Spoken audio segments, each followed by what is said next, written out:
আমি কোনো লীলাবিলা করছি না, আমার সত্যি পেটে ব্যথা করছে। এই নিন, খাইয়ে দেবেন এই পাচন, 5 মিনিটের মধ্যে ঠিক হয়ে যাবে। আমাদের প্রভু নারায়ণের পেটে ব্যথা, এখনই তোকে গোকুলে যেতে হবে। আগে প্রভু, গোকুলে? কিন্তু কেন প্রভু? হ্যাঁ হ্যাঁ, চলে তো এলাম, কিন্তু কৃষ্ণের বাড়ির অ্যাড্রেসটা তো ঠিক করে জেনেই এলাম না। গোকুলের এত ঘর বাড়ি দেখে গোলক দাদায় আটকে বললাম যে এক কাজ করি, তোমাদেরকে একটা ফোনই করি। একটু ফোনে তো একটু সিগন্যাল নেই দেখছি, কোথাও কোনো তারও দেখছি না। দূর দূর, কৃষ্ণটা যে গোকুলবাসীদের এখনো আপডেট করে উঠতেই পারেনি। ভাবছি কৃষ্ণকে যাওয়ার আগে ফোন নিতে বলবো, আর টাওয়ার বসিয়ে গোকুলকে আপডেট করতেও বলবো। দূর, আমি এসব কি ভাবছি, আগে কৃষ্ণকে তো পাই।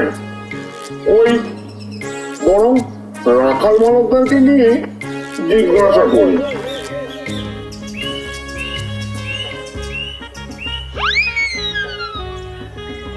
আরে ও ছেলে, শোনো তো, তোমরা কৃষ্ণের বাড়িটা কোন দিকে বলতে পারো?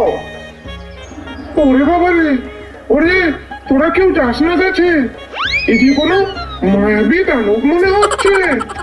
হ্যাঁ হ্যাঁ, ঠিকই বলেছিস, এই নিশ্চয়ই কোনো ওষুধ। দেখ, মাথায় আবার দুখানা বড় বড় শিং, গায়ের রংটাও সবুজ। এই নিশ্চয়ই কোনো দুশিংওয়ালা অসুর হতে পারে। পালা সবাই পালা, না হলে আমাদের সবাইকে আস্ত গিলে খেয়ে নেবে। পালা পালা পালা।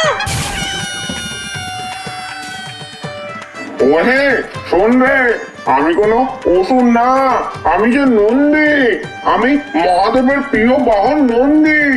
হে মহাদেব, আমি কি অসুরের মতো দেখতে নাকি?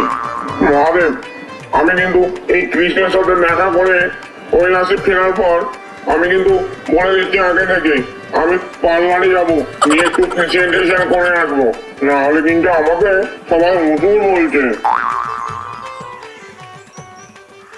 ও মা গো, একটা আস্ত দুশিংওয়ালা মায়াবী দানব মাঠে নেমে পড়েছে। কি বলছিস? দুশিংওয়ালা দানব? আগে হ্যাঁ মোড়ল মহাশয়, কি বিশাল চেহারা, গায়ের রং সবুজ, এসে বড় বড় শিং, চোখ দুটো যেন জ্বলছে, মনে হচ্ছে আমাদেরকে আস্ত গিলে খেয়ে নেবে। আরে কি বললি এটা তোরা? এই সবাই আসো, লাঠি নিয়ে সবাই বেরো, কৃষ্ণের কোনো ক্ষতি হতে দেবো না। এ কোনো মায়াবী দানব এসছে নিশ্চয়ই, আবার আমাদের কৃষ্ণকে হত্যা করার জন্য। চলো চলো চলো, সবাই চলো। ভাই কৃষ্ণ, শুনেছিস ভাই, আমাদের খেলার মাঠে কি এক মায়াবী অসুর এসেছে।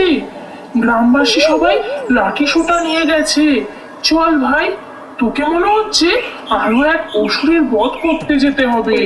বলরাম দাদা, মাঠের অসুর পরে বধ হবে, আমার পেটের ভেতর যে শত শত অসুর যুদ্ধ করছে দাদা, সকাল থেকে যে আমার হাত আর শোকাচ্ছে না।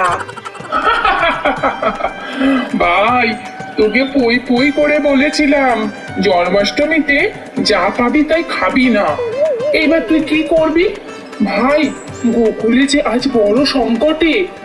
বলরাম দাদা, আমি তো আজ পেটের অসুরের জন্য সংকটে। আগে পেটের অসুরদের মারি, তারপরে ওই অসুরও বধ হবে। ও মা গো, ও বাবা গো, সরো সরো দাদা সরো, আমি যে পেটের অসুর আর বাইরের অসুর, দুই অসুর নিয়ে ফেসে গেলাম। ভাই, তুই তোর পেটের অসুর বধ কর, আমি দেখছি কি করতে পারি। ও বাবারে, ও সরো সরো দাদা সরো, পেটের অসুরগুলো বেরোনো ছটপট করছে। ও সরো সরো দাদা।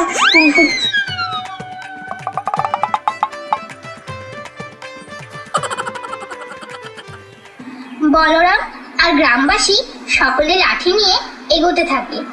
আরেকদিকে নন্দী অবাক হয়ে তাকিয়ে দেখতে দেখতে বলে, এ কি, গোকুলের সকল গ্রামবাসী যে আমার দিকে লাঠি সোটা নিয়ে ধেয়ে আসছে। ওরাও মনে হয় আমাকে অসুরই ভাবছে। কিছু না বলার আগেই জনি আমাকে গণপিটুনি দেয়। তার থেকে বরং আমি পালাই পালাই। ধর ধর বেড়াকে ধর, পালাচ্ছি কোথায়? আর এদিকে হয়। নন্দী দৌড়ে দৌড়ে একটা জঙ্গলের মধ্যে লুকিয়ে পড়ে। মনে হয় ওই দিকে পালিয়েছে। চল তো দেখি ওই দিকটা চল। কি সুমধুর মিষ্টি গন্ধ ভেসে আসছে। পুরো কৈলাসের মতো ফিলিংস হচ্ছে যে। গিয়ে দেখি তো।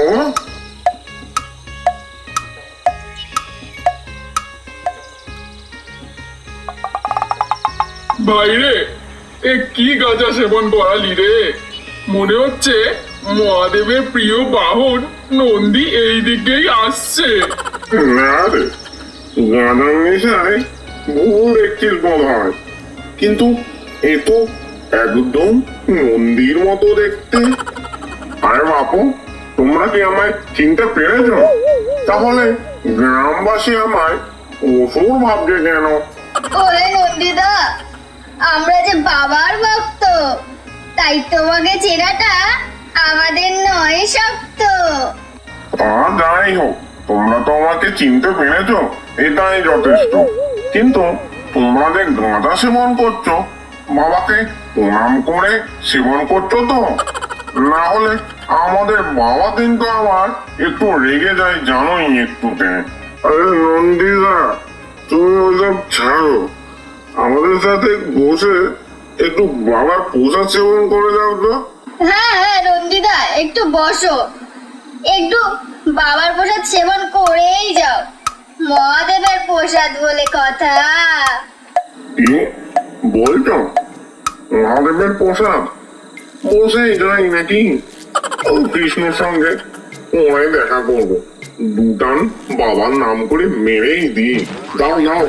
জানো নন্দীদা, আজ তোমাকে পেয়ে আমরা যে বাবার আসল ভক্তর প্রমাণ পেয়ে গেলাম।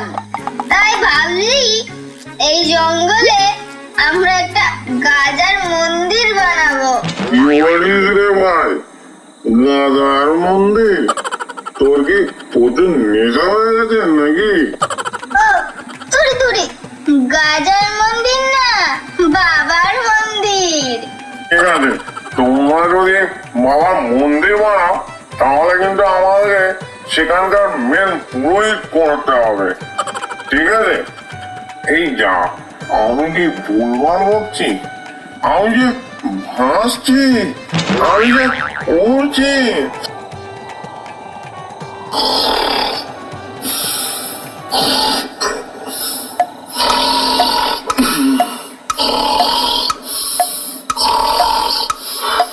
এই দেখ দেখ, দানবটা ঘুমিয়ে পড়েছে। এটাকে তুলে নিয়ে গিয়ে বেঁধে রাখিস। গ্রামবাসীরা নন্দীকে একটা গাছের সাথে বেঁধে রাখে। ওরে নারদ মুনি মহাশয়, এদিকে মর্কট নন্দীটার কোনো পাত্তাই নাই। ওই মর্কট রে, কোথায় গেলি রে? আয় ফিরে আয়, আয় ফিরে আয়। ওই মর্কট, আয় ফিরে আয়।